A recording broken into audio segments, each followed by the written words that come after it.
क्या महाराष्ट्र में कुछ बड़ा होने वाला है? क्या महाराष्ट्र में कोई नया गठजोड़ बनने वाला है? क्या एकनाथ शिंदे का बीजेपी से मोह भंग हो रहा है?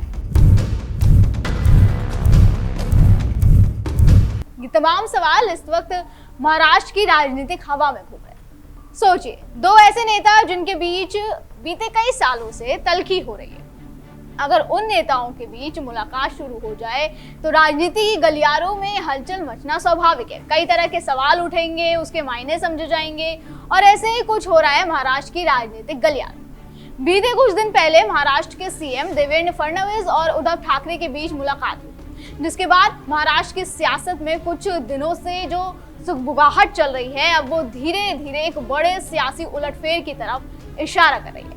एक तरफ हिंदी वर्सेस मराठी की जंग छिड़ी हुई है। जब राज ठाकरे और उद्धव ठाकरे एक मंच पर 20 साल बाद एक साथ आए तो दोनों भाइयों ने मिलकर इस विवाद को हवा दी। ठाकरे ब्रदर्स का तर्क है कि महाराष्ट्र में सिर्फ मराठी बोली जानी चाहिए, जिसके लिए दोनों भाइयों की तरफ से ऐसे विवादास्पद बयान भी सामने आ रहे हैं। ऐसी भाषा बोली जा रही है जो जाहिर तौर पर देश के एक नेता को बिल्कुल शोभा नहीं देती। कभी उद्धव ठाकरे गुंडागर्दी पर उतरने की बात कह रहे हैं तो कभी राज ठाकरे समुद्र में डुबो कर मारने की बात कर रहे हैं। वहीं दूसरी तरफ बीजेपी का कहना है कि हिंदी हमारी राजभाषा है तो ये महाराष्ट्र में भी बोली जानी चाहिए।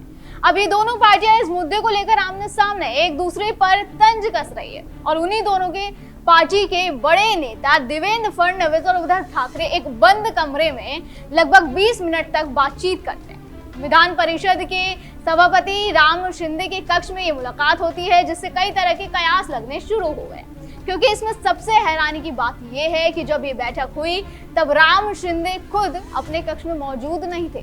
फिर 2 दिन बाद फडणवीस और आदित्य ठाकरे की एक होटल में मौजूदगी ने अटकलों को और हवा दे दी। इन बैठकों में तीनों नेताओं के साथ कोई वरिष्ठ नेता शामिल नहीं था, जिससे ये साफ होता है कि बातचीत का विषय सच में बेहद गोपनीय और संवेदनशील रहा होगा। और गौर करने वाली बात यह भी है कि ये बैठक अचानक नहीं हुई। कहा जा रहा है कि ये बैठकें पहले से ही तय थी। अब कयास ही लगाए जा रहे हैं कि क्या एकनाथ शिंदे का बीजेपी से मुंह भंग होने वाला है।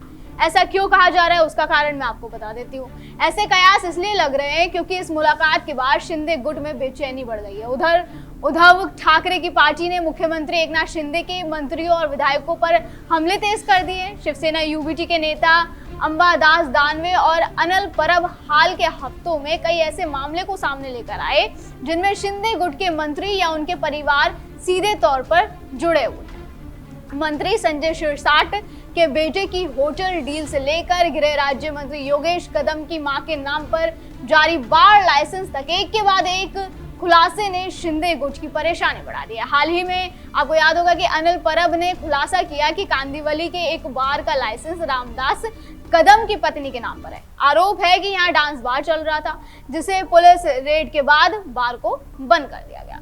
अनिल परब ने शिवसेना के वरिष्ठ नेता रामदास कदम और उनके बेटे योगेश कदम के डांस बार का ये मुद्दा उठाया, जिसके चलते 30 मई को ये बार बंद कर दिया। दिलचस्प बात यहाँ ये है कि रामदास कदम उद्धव ठाकरे के कटु आलोचक माने जाते हैं। ऐसे में सवाल ये भी उठ रहा है कि शिवसेना यूबीटी को ये संवेदनशील जानकारी आखिर दे रहा है तो कौन दे रहा है, क्योंकि ये बात सभी जानते हैं कि किस तरह से एकनाथ शिंदे और देवेंद्र फडणवीस के बीच अनबन की खबरें चलती आ रही हैं। अक्सर ये खबरें आई हैं कि दोनों के रिश्तों में तनाव है। 2024 के विधानसभा चुनाव के नतीजों के बाद भी दोनों नेताओं के बीच मुख्यमंत्री पद को लेकर खींचतान की खबरों ने जोर पकड़ा था। हालांकि उस वक्त एकनाथ शिंदे ने खुद प्रेस कॉन्फ्रेंस कर ये बात क्लियर करी थी कि उन्हें पद की लालसा नहीं है और जो भी फैसला लिया जाएगा वो उन्हें स्वीकार्य होगा। लेकिन फिर भी दोनों के बीच खींचतान की खबरों ने जोर पकड़ा। ये खबरें लगातार आती रही। इसके बाद अब महाराष्ट्र में एक नए गठजोड़ की खबरें और तेज हुई जब उद्धव ठाकरे के सामना के कार्यकारी संपादक संजय राउत के घर जाकर उनके परिवार से मुलाकात की। राउत ने न केवल ठाकरे को अपनी प्रेस ब्रीफिंग की जगह दिखाई, बल्कि ये भी संदेश दिया है कि वो फिर से ठाकरे गुट को एकजुट करने की दिशा में काम कर रहे हैं। चर्चा है कि महाराष्ट्र में अब एक नया गठजोड़ आकार लेने वाला है। हो सकता है कि उद्धव ठाकरे दोबारा से बीजेपी का साथ पकड़ने वाले हैं। और अगर वाकई कुछ ऐसा होने वाला है, अगर ठाकरे और फडणवीस के बीच बैक चैनल डील बनती है, तो ये न केवल महाविकास आघाड़ी के लिए बड़ा झटका होगा, बल्कि शिंदे गुट की स्थिति को भी अपने आप में कमजोर कर देगा। इस सियासी ड्रामे के बीच बीएमसी चुनावों को लेकर भी संशय बढ़ गया है, क्योंकि मीडिया रिपोर्ट्स के मुताबिक स्थानीय निकाय चुनाव मानसून के बाद तुरंत नहीं कराए जाएंगे।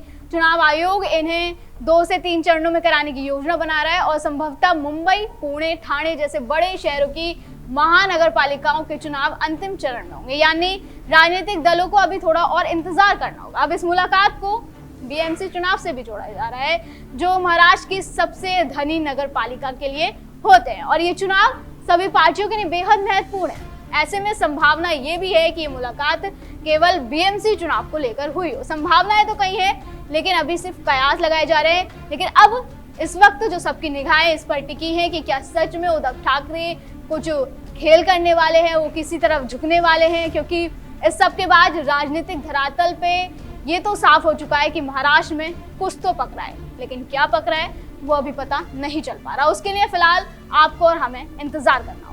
दर्शकों, आपको क्या लगता है इस बारे में हमें कमेंट करके जरूर बताएं। फिलहाल आज की वीडियो में बस इतना ही। अगली बार फिर होगी मुलाकात। आप देखते रहे DN पे इंडिया, हर खबर भरोसे के साथ।